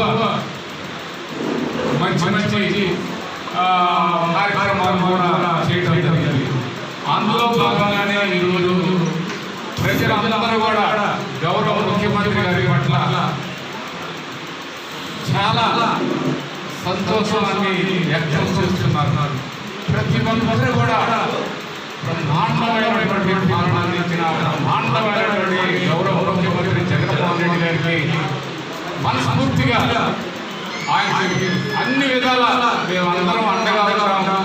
ఆయన చేసే ప్రతి ఒక్క కార్యక్రమాన్ని మేము సహకరిస్తాం అని చెప్పి అందరూ కూడా ఆయన ఈరోజు ఆయన పాలనకి అందరూ అభినందిస్తూ అందరూ ఆయనకి ఆశీస్సులు తెలియజేస్తూ అందరూ కూడా మరి ప్రతి ఒక్కరు కూడా ఆయన వల్ల గతంలో ఎక్కడ ఎప్పుడు ఏ విధంగా జరగనటువంటి పాలన వాళ్ళు అందిస్తున్నారని చెప్పి ప్రజలందరూ కూడా చెప్పుకోవడం. ఆ కార్యక్రమంలో భాగంగా గౌరవ ముఖ్యమంత్రి గారి వాళ్ళ ముఖ్యమంత్రి గారు జగన్మోహన్ రెడ్డి గారు ఉన్న సమయంలో నాకు కూడా వినపడ నియోజకవర్గంలో నాకు అవకాశాలు కల్పించి మరి నాకు ఆశీర్వదించి గౌరవ ముఖ్యమంత్రి గారు మరి ఆయన మీ అందరి ఆశీస్సులతో నేను ఈరోజు శాసనసభ్యుడిగా చేశాను. మరి ఆయన సమయంలో నేను కూడా ఒక ఎమ్మెల్యేగా ఉండడం అనేది ఒక అదృష్టంగా భావిస్తున్నాను. గౌరవ ముఖ్యమంత్రి గారు అనేక కార్యక్రమాలు ఒకటే రెండా ప్రతి ఒక్కరు కూడా క్షేత్ర స్థాయిలో తీసుకెళ్ళి ఇవాళ అమ్మఒడి పథకం అంటే సామాన్యమైన విషయం కాదు. ప్రతి అమ్మాయికి అట్టడుగున్న పేదవాళ్ళకి బతుకే భారంగా కొనసాగిస్తూ ఆ కుటుంబం ఆ బిడ్డను చదివించుకోలేక కూలీనాలి చేసుకొని బతుకుతున్నటువంటి వారు మీరు కూలీనాలి చేసుకునే అవసరం లేదు. మీరు మీ అమ్మాయి కూడా మంచి చదువుకోవాలి నేనున్నాను అని చెప్పి 15,000 రూపాయలు అమ్మఒడి అడిగినప్పుడు మరి అమ్మాయి రైతు భరోసా కార్యక్రమానికి వస్తే ప్రతి ఒక్క రైతుకి హాఫ్ ఎకరం నుంచి 2 ఎకరాల రైతు ఈ రాష్ట్రంలో 50% ఉన్నారు. అలాంటి 2 ఎకరాల రైతుకి ఎక్కువగా ఉన్న పొలం రైతుకి ప్రతి ఒక్క రైతు కూడా 13,500 రూపాయలు చెప్పి విధంగా ఇవ్వడం. అదే కాకుండా మరి ఈ రైతు భరోసా కేంద్రాల్లో కూడా రేపు రైతుకి సంబంధించినటువంటి వ్యవసాయానికి మరి ఏ విధంగా వ్యవసాయం చేసుకోవాలి అని చెప్పే విధంగా అగ్రికల్చర్ సెక్టార్లో బాగా రైతులు ఉన్నటువంటి అవకాశాల చేత ఆ రైతు భరోసా కేంద్రాల్లో చెప్పి ఆ రైతు భరోసా కేంద్రాల్లో పురుగు మందులు కానీ విత్తనాలు కానీ ఎరువులు కానీ ఎక్కడా కలిసి లేని విధంగా ఉండాలని చెప్పి మన గ్రామంలో సచివాలయం ఈ మన రైతు భరోసా కేంద్రాన్ని ఏర్పాటు చేస్తున్నాం. అదేవిధంగా మరి ఇందాక చెప్పే విధంగా మరి మన ఎంఆర్ ప్రసాద్ గారు చెప్పారు పాలన అనేది ప్రజల ఎప్పుడు వాళ్ళు అర్పించే విధంగా ఉండకూడదు. వాళ్ళకి ఎప్పుడు ఏ ఒక్క అవకాశాన్ని వదిలిపెట్టకుండా వాళ్ళకి అన్ని విధాలా సర్వీస్ చేసే విధంగా మనం ఉండాలి. అది రోజువారీగా మనం ఏదో వాళ్ళకి రోజువారీ కార్యక్రమాల్లో భాగంగా మన ఇంటికి వచ్చినటువంటి వాళ్ళకి రోజు కాస్త అన్నం పెట్టడం కాదు, వాళ్ళకి పర్మనెంట్గా అన్నం పెట్టే కార్యక్రమాన్ని మనం వాళ్ళకి అవకాశాలు కల్పించాలని చెప్పాడు. మరి అలా ఉండాలి పాలన. మరి రైతు భరోసాతో పాటు ఏదో చెప్పుకుంటా ఉన్నారని చెప్పి కానీ సాధ్యపడిన పరిస్థితి వాళ్ళ గ్రామ సచివాలయాలు ఎంత బ్రహ్మాండమైన గ్రామ సచివాలయాలు. ఆ గ్రామ సచివాలయాలలో మరి ఆల్ డిపార్ట్మెంట్స్ అందరూ ఉద్యోగస్తులు, అదేవిధంగా సర్వీస్ ఓరియంటెడ్ మరి వాలంటీర్స్. ఆ వాలంటీర్స్ చిన్న విషయం కాదు, ఎలాంటి సర్వీస్ ఇస్తున్నారో మన గ్రామాల్లో అందరం తెలుస్తుంది. ఆ వాలంటీర్స్ అంటే ప్రభుత్వానికి ప్రజలకి మధ్య వార్తలలో పనిచేస్తున్నటువంటి వారే వాలంటీర్స్. వారిని కూడా ఏర్పాటు చేసే విధంగా మరి ఈరోజు గౌరవ ముఖ్యమంత్రి గారు ఆయా అవకాశాలు కల్పిస్తున్నారు. మరి ఒక ఊరికి వచ్చేవరికి హెల్త్ సెంటర్ కానివ్వండి, సచివాలయం కానివ్వండి, రైతు భరోసా కేంద్రం కానీ ఆ ఊరు వచ్చి 75 లక్షల రూపాయలు కలవగా మళ్ళా ఆ ఊర్లో మా ఊర్లో 3 స్కూల్స్ ఉన్నాయి, ఒక హై స్కూల్. టోటల్గా వచ్చేవరకు 75 లక్షల రూపాయలు ఆ భారీ వసతులు అంటే రిపేర్ సెక్షన్లో టాయిలెట్స్ మరి ఇలాంటివన్నీ కూడా మరుగుదొడ్లు ఇవన్నీ ఏర్పాటు చేసిన కార్యక్రమాల ఒక భూమి ఒక సచివాలయాన్ని వచ్చి 1,80 లక్షల నుంచి 2 కోట్ల రూపాయలు కూడా ఈరోజు ప్రభుత్వం ఖర్చు పెట్టిన ఒక పంచాయతీ. అక్కడ ఏనాడైనా ఒక 20 లక్షల రూపాయలు ఏ గ్రామానికైనా ప్రభుత్వం తరఫున వచ్చినటువంటి జాడ వాళ్ళు మాట్లాడుతున్నారు. అదే ఎందుకంటే కూడా ఈయన ఆలోచనలన్నీ కూడా ఆ విధంగా ప్రతి గ్రామాల్లో కూడా పూర్తి స్థాయిలో పొలాలే రోడ్లు కూడా బాగా శుభ్రపరచాలని ఆ రోడ్లు కూడా అవకాశం కల్పించుకుంటారు. అదేవిధంగా ప్రతి రైతు పండించిన పంటని గిట్టుబాటు ధరకు అమ్ముకునే విధంగా ప్రతి రైతుకి రైతు పండించిన పంటని ఖరీదు చేసే విధంగా కొనుగోలు కేంద్రాలు ఏర్పాటు చేశారు. ప్రతి మండలంలో పెద్ద పెద్ద గ్రామాల్లో కొనుగోలు కేంద్రాలు పెట్టి శ్రేణీకరణ కింద 3,000 కోట్ల రూపాయలని హెచ్చించడం జరిగింది. వాటిని ఖర్చు పెట్టడం జరుగుతుంది. ఇవన్నీ గతంలో కూడా 5,000 కోట్లు అని చెప్పారు గత ప్రభుత్వం, కానీ అక్కడ కనిపించలేదు, ఎక్కడ చేసిన పరిస్థితి లేదు. ఈరోజు అలాంటి కార్యక్రమాలు చేస్తూ ఇవాళ చిన్న చిన్న పరిశ్రమలు చాలా ఇబ్బందులు పడ్డారు. వాళ్ళందరూ పూర్తి స్థాయిలో లాక్డౌన్ చేసుకునే పరిస్థితి. ఈ కరోనా వైరస్ మూలంగా లాక్డౌన్ కారణంగా ఎందరో ఇండస్ట్రియలిస్టులు అంతా చిన్న చిన్న పరిశ్రమలు పెట్టుకున్న వాళ్ళు పూర్తి స్థాయిలో నష్టపోయిన పరిస్థితి. వాళ్ళందరినీ ఆదుకునే క్రమంలో భాగంగా ఆ మధ్యకాలంలో అందరికీ గతంలో రావాల్సినటువంటి ఆ ప్రభుత్వం చెప్పినటువంటి వాగ్దానాన్ని spinning mill, ginning mill, weaving మిల్లుకి వాటన్నిటికీ కూడా ఆ రోజు తెలుగుదేశం ప్రభుత్వంలో అనేక రకాలుగా సబ్సిడీలు ఇస్తామని వాగ్దానాలు చేశారు, కానీ ఇచ్చిన పరిస్థితి లేదు. ఈ రోజు అవన్నీ కూడా ఆ సబ్సిడీస్ అన్నీ కూడా 900 కోట్లు దాదాపుగా ఉంటే ఇంత కష్ట సమయంలో కూడా 900 కోట్లు ఇవ్వడం జరిగింది. మరి స్మాల్ స్కేల్ ఇండస్ట్రీకి మేము రాయితీ ఇస్తామని చెప్పినటువంటి గత ప్రభుత్వం స్మాల్ స్కేల్ ఇండస్ట్రీకి గత ప్రభుత్వం ఇచ్చినటువంటి సబ్సిడీలు ఇస్తామని చెప్పినటువంటి మాటలుగానే మిగిలిపోయి కానీ ఎక్కడ కూడా ఇచ్చిన పరిస్థితి లేదు. ఈరోజు 90 కోట్ల రూపాయలు చిన్న చిన్న పరిశ్రమలకు ఇవ్వాల్సినటువంటి రాయితీలని ఇవాళ గౌరవ ముఖ్యమంత్రి గారు ఆ 90 కోట్ల రూపాయలు కూడా రిలీజ్ చేయడం జరుగుతుంది. ఇది గౌరవ ముఖ్యమంత్రి గారు మీడియం స్కేల్ ఇండస్ట్రీకి ఇచ్చాడు, స్మాల్ స్కేల్కి ఇచ్చాడు, చిన్న మధ్యతర పరిశ్రమలకి ఇచ్చాడు. మీడియం స్కేల్, లార్జ్ స్కేల్లో ఉన్నటువంటి వాళ్ళు 1000 మంది ఉద్యోగస్తులు ఆ ఉపాధి కల్పించే పరిస్థితి. వాళ్ళందరూ కూడా రోడ్డు పడే పరిస్థితి. వాళ్ళందరూ కూడా ఇవాళ ఆ 900 కోట్లు ఇచ్చి వాళ్ళని కాపాడాడు. ఈ స్మాల్ స్కేల్ చిన్నతర మధ్యతర వచ్చేసి 90 కోట్లు ఇచ్చి ఇలా కాపాడాడు. మళ్ళీ ఇలా కరెంట్ సబ్సిడీలు మళ్ళీ ఉంది. ఇది ఈరోజు గౌరవ ముఖ్యమంత్రి గారు మన వైఎస్ఆర్ ప్రభుత్వం తీసుకుంటున్నటువంటి నిర్ణయాలు భారతదేశంలోనే అందరూ కూడా గౌరవ ముఖ్యమంత్రి జగన్మోహన్ రెడ్డి గారి వైపు చూస్తున్నారు. అలాంటి కార్యక్రమాలు చేస్తున్నారు. ప్రతి పేదవాడికి అయ్యా డయాలసిస్ చేసుకుంటున్నాను, బ్రతికే పరిస్థితి లేదు, చేయించుకోవాలంటే డబ్బు లేదు, అలాంటి వాళ్ళకు కూడా 10,000 రూపాయలు డయాలసిస్ చేసుకునే వాళ్ళకి అదే 3,000 ఇచ్చాడు. అదే పెన్షన్ 2,250 ఇచ్చాడు. గౌరవ ముఖ్యమంత్రి గారు 2,000 ఇస్తానని అనౌన్స్ చేసేసి లాస్ట్లో ఎట్లా మేము పోతామని చెప్పి ఇంకొక ఇస్తామని చెప్పి వాళ్ళు 10,000 ఇస్తే వాళ్ళు ఏం చెప్పినా దానికి అనుగుణంగా మేము సొంతంగా మాకు అవకాశం ఉంది, పేదవాళ్ళకి ఇవ్వాలి, అవ్వాతాతలకు అవకాశం కల్పించాలని చెప్పి 22,50 నుంచి రేపు మళ్ళీ 2,500 ఇచ్చే కార్యక్రమం ఏర్పాటు చేస్తున్నాం. ఇట్లా 3,000 ఈ ప్రభుత్వం 5 సంవత్సరాల్లో 3,000 రూపాయలు చేసే కార్యక్రమం ఏర్పాటు చేస్తున్నటువంటి పరిస్థితి. రోజు వలస కూలీలకు అల్పాహారం, భోజనం, పండ్లు, త్రాగునీరు పంపిణీ చేసిన జీఎస్టీ శాఖ అధికారులు.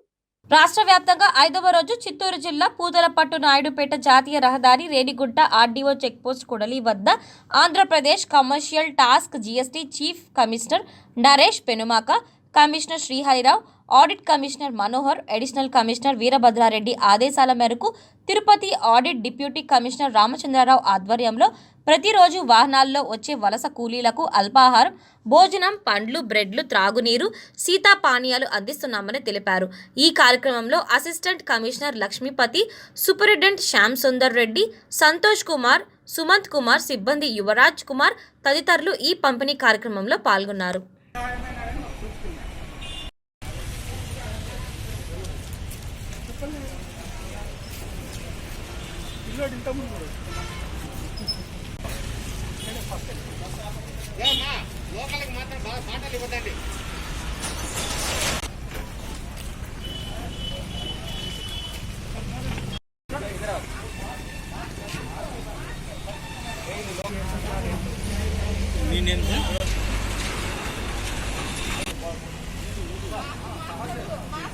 నమస్కారం అండి, నా పేరు రామచంద్రరావు. నేను deputy commissioner central GST department Tirupati audit ఇక్కడే. మేము మంగళవారం నుంచి అంటే గత 5వ రోజు మైగ్రెంట్ లేబర్స్కి రోజు ఫుడ్ సప్లై చేస్తున్నాము. అందులో bread, fruits, biscuits, water bottle, towels ఇవన్నీ ఇస్తున్నాము. నిన్నటి వరకు 200 మందికి ఇచ్చాము రోజు, ఈరోజు 400 మందికి ఇస్తున్నాము. మా చీఫ్ కమిషనర్ గారు నరేష్ పెనుమాక గారు, మా కమిషనర్లు శ్రీహరిరావు గారు, ఆర్ మనోహర్ గారు వాళ్ళ పిలుపు మేరకి మేము మంగళవారం నుంచి 5 రోజులు, ఈరోజు 5వ రోజు రోజు పంచిపెడుతున్నాము. ఇంకా రష్ చూస్తామండి. నిన్నటి వరకు రష్ ఎక్కువ ఉండేది, ఇంకా అంటే ఈరోజు చాలా తగ్గింది. నిన్న ఎక్కువ ఉండేది, నిన్నటి వరకు ఎక్కువ ఉండేది. రేపు ఎల్లుండి కూడా వరుస కంటిన్యూ చేద్దాం అనుకుంటాం. ఇంకా 2-3 రోజులు కనీసం తగ్గేంత వరకు, రష్ తగ్గేంత వరకు కంటిన్యూ చేద్దాం అనుకుంటున్నాం. దీనికి మా స్టాఫ్ అందరి సహకారాలు ఉన్నాయి. శ్యామ్ సుందర్ రెడ్డి గారు సూపరింటెండెంట్, సుమంత్ కుమార్, మిగతా సూపరింటెండెంట్, సంతోష్ సూపరింటెండెంట్, ఇన్స్పెక్టర్స్ అందరూ తలా చేసి సహాయం చేస్తున్నారు మాకు. దీనికి అందరికీ మా బాస్ వీరభద్రారెడ్డి గారు, ఏడీసీ గారు తిరుపతిలో ఉన్నారు, ఆయన సహకారం కూడా ఉంది. ఏదో అంటే చిన్న సహాయమైనా కానీ తృప్తి ఉందండి ఇందులో చేయడం వల్ల, చాలా తృప్తి. మా డిపార్ట్మెంట్ వాళ్ళు ఏంటంటే ఇక్కడే కాదు, మా చీఫ్ కమిషనర్ గారి పిలుపు మేరకి ఈ జోన్ మొత్తం, వైజాగ్ జోన్ అంటే ఇక్కడ చిత్తూరు నుంచి విజయనగరం వరకు అన్ని ప్లేసెస్లో ఇక్కడ మేము తిరుపతిలో ఇస్తున్నాము. నెల్లూరులో, గుంటూరులో, కాకినాడ, రాజమండ్రి, విజయవాడ, అనంతపూర్, తర్వాత ఇటు సైడ్ ఇంకా విశాఖపట్నం, విజయనగరం, శ్రీకాకుళం అన్ని ప్లేసెస్లో మా ఫార్మేషన్స్, మా ఆఫీసర్స్ ఎక్కడైతే ఉన్నారో అన్ని ప్లేసెస్లో ఫుడ్ డిస్ట్రిబ్యూట్ చేస్తున్నాం. అనంతపూర్, కడప, కర్నూలులో కూడా చేస్తున్నారు. ఎవరికి చేతనైనంత సహాయం వాళ్ళు చేస్తున్నారండి. వాలంటీర్గా చేస్తున్నారు, వాళ్ళు సొంతంగా ముందుకు వచ్చి చేస్తున్నారు. ఎవరికి ఫోర్స్ ఏం లేదు, ఎవరికి ఇష్టం. దీనికి మాకు శ్యామ్ సుందర్ రెడ్డి గారు ఎక్కువ కష్టపడుతున్నారు, సూపరింటెండెంట్.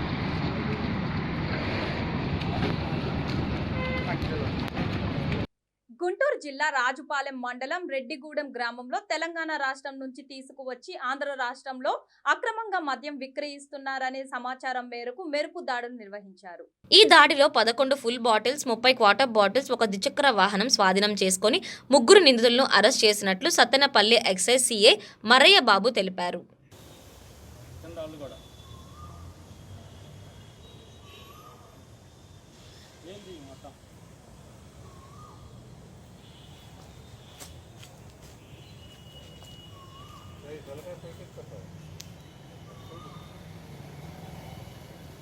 గుంటూరు జిల్లా మాచర్ల వైఎస్ఆర్ కాంగ్రెస్ పార్టీ కార్యాలయంలో ఏర్పాటు చేసిన విలేకరుల సమావేశంలో ప్రభుత్వ విప్ మాచర్ల శాసనసభ్యులు పిన్నెల్లి రామకృష్ణారెడ్డి మాట్లాడారు.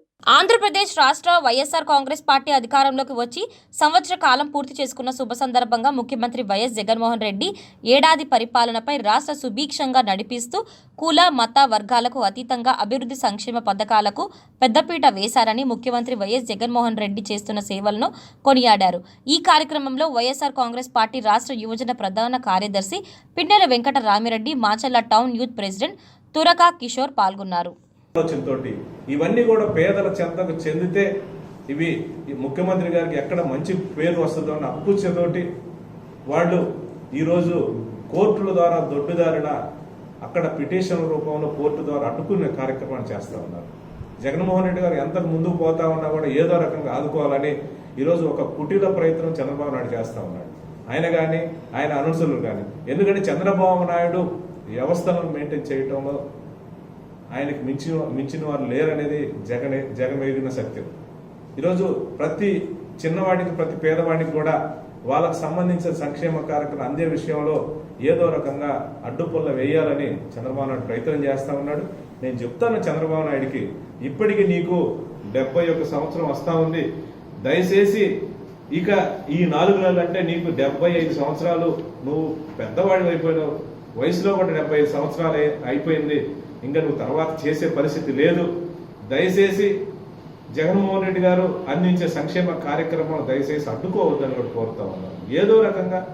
ఎందుకంటే ఏదైనా నిర్మాణాత్మకమైన ప్రతిపక్ష పాత్ర పోషిస్తూ ఏదైనా పేదలకు సంక్షేమ కార్యక్రమాలకు సంబంధించి ఏదంటే మంచి సలహాలు ఇవ్వాలి. కానీ ఏ కార్యక్రమం మొదలుపెట్టినా జగన్మోహన్ రెడ్డి గారు పేదలకు పెన్షన్స్ ఇస్తానన్నా, పేదలకి హౌస్ ఫ్లాట్స్ ఇస్తానన్నా, పేదలకు సంబంధించి స్కాలర్షిప్లు ఇస్తానన్నా, ఫీజు రియంబర్స్మెంట్ ఇస్తానన్నా, అలాగే వసతి దీవెన ద్వారా పేదలకు హాస్టల్ మెస్ ఫీజులు ఇస్తానన్నా, ఏదైనా కూడా మనం చూస్తూ ఉన్నాం. ఏ సంక్షేమ కార్యక్రమం రిలీజ్ చేసిన దాన్ని ఏదో రకంగా నేనైతే ఉన్నాను, నన్ను కూడా చూడండి అనే విధంగా చంద్రబాబు నాయుడు ఏదో రకంగా ప్రతి సంక్షేమ కార్యక్రమానికి ఏదో కూడా విమర్శించే కార్యక్రమం చేస్తూ ఉన్నారు. ఇది ప్రజలు గమనిస్తూ ఉన్నారు దయచేసి.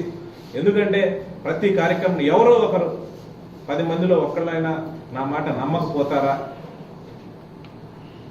ఈ ముఖ్యమంత్రికి పేరు రాకుండా కొంతమంది అయినా కూడా కొంతమందిలో కూడా విషబీజాన్ని నాటకపోతానా? 1,00,000 మందిలో కొంతమంది అయినా సరే నా మాట విని ఈ ముఖ్యమంత్రిపై దేశం పెంచుకోపోతారనే ఒక కుటిలమైన ఒక యత్నాన్ని, ఒక ప్రయత్నాన్ని చంద్రబాబు నాయుడు చేస్తా ఉన్నాడు. ఆ నాయకుడు చేస్తా ఉన్నాడు. దయచేసి సంవత్సర కాలంలో ఇన్ని సంక్షేమ కార్యక్రమాలు మేనిఫెస్టోలో ఇచ్చిన ఎలక్షన్స్ ముందు ఏదైతే ప్రజలకు ఇచ్చారో అవి 90% అమలు చేసిన ముఖ్యమంత్రి ఎవ్వరూ లేరు. అది ఈ దేశంలోనే మన ముఖ్యమంత్రి జగన్మోహన్ రెడ్డి గారిని కూడా గర్వంగా చెప్పగలం. ఖచ్చితంగా రాబోయే రోజుల్లో ఈ కరోనా పరిస్థితి కూడా సర్దుకొని ప్రశాంతమైన జీవితం ప్రజలందరికీ రావాలని కోరుకుంటూ ప్రజలందరూ కూడా ప్రశాంతంగా ఉండాలి. ముఖ్యంగా పల్నాడు ప్రాంతం అభివృద్ధి చెందాలి. పల్నాడు ప్రాంతం రైతాంగానికి సంబంధించి అన్ని సంక్షేమ కార్యక్రమాలు అందాలి. ఈరోజు పల్నాడు ప్రాంతం ప్రజలందరికీ కూడా సకాలంలో వర్షాలు పడాలి. రాబోయే 4 సంవత్సరాలు మన ముఖ్యమంత్రి ఇంకా మంచి సంక్షేమ కార్యక్రమాలు అందజేసి, ముఖ్యంగా మన ముఖ్యమంత్రి గారి ద్వారా పల్నాడు ప్రాంతం ఎప్పుడూ లేని విధంగా కూడా ప్రతి పేదవాడిని ఆదుకునే సంక్షేమ కార్యక్రమాలు అందించే కార్యక్రమాన్ని మన ముఖ్యమంత్రి ద్వారా తీసుకుంటారని కూడా సందర్భంగా తెలియజేసుకుంటూ, ఎంతో నమ్మకంతో నన్ను కానివ్వండి, మాచల నియోజకవర్గానికి సంబంధించి నన్ను మా పార్లమెంటు సభ్యులు పెద్దలు కృష్ణదేవరాయలు గారిని కూడా మంచి మెజారిటీతో గెలిపించిన పల్నాడు ప్రాంత ప్రజలకు ఎప్పుడు కూడా రుణపడి ఉంటాం. వాళ్ళందరికీ కూడా నేను హృదయపూర్వకంగా కృతజ్ఞత తెలుపుతా ఉన్నాను. మాతో నడిచిన కార్యకర్తలకు కానీ నాయకులందరినీ కూడా ఈరోజు పార్టీ 1 సంవత్సర కాలాన్ని అధికారాన్ని సంవత్సర కాలంలో పూర్తి చేసుకున్న సందర్భంగా అందరికీ కూడా నేను హృదయపూర్వకంగా కూడా ధన్యవాదాలు తెలియజేస్తా ఉన్నాను. ఖచ్చితంగా రాబోయే 4 సంవత్సరాలు కూడా ఇంకా ప్రజలకు ఇంకా చేరువుగా ఈ రాష్ట్రంలో ప్రతి పేదవాడికి కూడా ప్రభుత్వం నుంచి వచ్చే సంక్షేమ కార్యక్రమం అందే విధంగా కూడా ఒక వారధిగా నిలబడి వాళ్ళందరినీ కూడా ఆదుకునే కార్యక్రమాన్ని చేస్తాం. రాబోయే రోజుల్లో మన ముఖ్యమంత్రి గారికి ఆ దేవుడు ఆయురారోగ్యాలు ప్రసాదించాలని, ఎలాంటి ఒడిదుడుకులు లేకుండా, ఇలాంటి చిల్లర ప్రతిపక్ష నాయకుడు చేసే కుయుక్తులు కానీ వ్యవస్థలను మెయింటైన్ చేసి ఏదో అడ్డంకులు సృష్టించాలనే ప్రయత్నం విఫలం కావాలని, పేదవారి కోసం ముఖ్యంగా ఎస్సీ ఎస్టీ బీసీ మైనార్టీ సంబంధించి పేదవారి కోసం ముఖ్యమంత్రిగా తీసుకునే సంక్షేమ కార్యక్రమాలు దిగ్విజయంగా పేదవారికి చేరాలని కూడా మనస్ఫూర్తిగా దేవుణ్ణి కోరుకుంటూ, సంవత్సర కాలం ముఖ్యమంత్రి బాధ్యతలు చేపట్టి సంవత్సర కాలంలో దిగ్విజయంగా పూర్తి చేసుకున్న మన ముఖ్యమంత్రి గారికి హృదయపూర్వకంగా కృతజ్ఞత తెలుపుతూ రాబోయే రోజుల్లో పల్నాడు ప్రాంతానికి ఇంకా మరిన్ని నిధులు ఇచ్చి పల్నాడు ప్రాంతం అభివృద్ధి చెందే విషయంలో కూడా ముఖ్యమంత్రి గారు దగ్గర చొరవ తీసుకొని ఖచ్చితంగా అభివృద్ధి చేసే విషయంలో ముందుకు పోతామని కూడా పల్నాడు ప్రాంత ప్రజలకు తెలియజేస్తూ ఈరోజు అందరికీ కూడా నేను హృదయపూర్వకంగా ధన్యవాదాలు తెలియజేస్తాను. నాయకత్వంలో ఈ రాష్ట్రంలో అధికారాన్ని చేపట్టి 1 సంవత్సర కాలాన్ని ఈరోజు పూర్తి చేసుకోవడం జరిగింది. స్వర్గీయ రాజశేఖర రెడ్డి ఆశయాల కోసం ప్రారంభించిన పార్టీ వైఎస్ఆర్ పార్టీ మా నాయకుడు జగన్మోహన్ రెడ్డి గారి నాయకత్వంలో 10 సంవత్సరాలు ఈ రాష్ట్ర ప్రజల తరపున అనేక సమస్యల మీద సుదీర్ఘ పోరాటం చేసి ఈ రాష్ట్రంలో ఉండే బడుగు బలహీన వర్గాల ఎస్సీ ఎస్టీకి సంబంధించి పేదవారి ఆశయాలకు అనుగుణంగా జగన్మోహన్ రెడ్డి గారి నాయకత్వంలో 151 మంది ఎమ్మెల్యేలతోటి ప్రభుత్వాన్ని ఏర్పాటు చేసి ఏదైతే జగన్మోహన్ రెడ్డి గారు ఈ రాష్ట్ర ప్రజలకు హామీ ఇచ్చారో, ఏదైతే వైఎస్ఆర్ పార్టీకి సంబంధించి ఎలక్షన్స్ ముందు మేనిఫెస్టోలో ఏవైతే ఈ రాష్ట్ర ప్రజలకు హామీ ఇచ్చామో అవన్నీ కూడా 90% హామీలు ఇప్పటికే అమలు చేసిన ఏకైక ముఖ్యమంత్రి మన జగన్మోహన్ రెడ్డి గారిని కూడా ఘంటాబద్ధంగా చెప్పగలం. ఈ రాష్ట్రంలో ఉండే ముఖ్యమంత్రి అందరిలో కూడా మంచి పట్టుదలగా పేదవారికి సంక్షేమ కార్యక్రమాలు అందించే విషయంలో ఈ రాష్ట్ర ముఖ్యమంత్రి, ఈ దేశ ముఖ్యమంత్రుల్లో 3వ స్థానంలో ఉన్న మన ముఖ్యమంత్రి జగన్మోహన్ రెడ్డి గారిని కూడా గుర్తు చేస్తా ఉన్నాం. ఎందుకంటే ముఖ్యంగా పేదవారి కోసం ఈరోజు అమ్మఒడి ద్వారా ఒక్కొక్క అమ్మ అకౌంట్లో 15,000 రూపాయలు వాళ్ళకు సహాయం చేసే విషయంలో ఎక్కడా కూడా వెనుకంజ వేయకుండా ఈరోజు ఆ కార్యక్రమాన్ని కూడా దిగ్విజయంగా కూడా అమలు చేస్తున్న ప్రభుత్వం ఏదైనా ఉందంటే ఈ దేశంలోనే జగన్మోహన్ రెడ్డి గారి నాయకత్వంలో పనిచేసే వైఎస్ఆర్ పార్టీ, వైఎస్ఆర్ ప్రభుత్వం అని కూడా ఈ సందర్భం గట్టిగా చెప్పగలం. గుంటూరు జిల్లా వినుకొండ మాజీ శాసనసభ్యులు జీవి ఆంజనేయులు మాట్లాడుతూ నమ్మి గెలిపించిన ప్రజలను నట్టేట ముంచినందుక ఏడాది సంబరాలు చేసిందని పేర్కొన్నారు. ఒక్క అవకాశమా అని అడిగినందుకు గెలిపించిన ప్రజలను అన్యాయం చేసినందుక ఏడాది వేడుకలు, ప్రజల ఆకాంక్షలు నెరవేర్చని వైసీపీ ప్రభుత్వం ఏడాది ఉత్సవాలు చేసుకోవడం విడ్డూరంగా ఉంది. ఆకలి చావులు అరికట్టండి, కక్షలు ఇకనైనా ఆపండి, నిజమైన అభివృద్ధి ఇవ్వండి. వైఎస్ఆర్ కాంగ్రెస్ పార్టీ పాలన ప్రజావేదిక కూల్చివేతతోనే విధ్వంసాన్ని తెరతీస్తుంది. రాష్ట్రం అంతా విధ్వంసమే. అన్ని గ్రామాల్లో కక్ష సాధింపులు, వేధింపులు, ఎక్కడ ప్రశాంతత లేదని స్పష్టం చేశారు. ఆ విధంగా నమ్మి గెలిపించిన వాళ్ళ ఆకాంక్షలు నెరవేర్చాలని ఇప్పటికైనా ఈ వైసీపీ ప్రభుత్వం బుద్ధి తెచ్చుకోవాలి. ఇప్పటికైనా ప్రజల ఆకాంక్షలు నెరవేర్చాలని కోరుతున్నాం.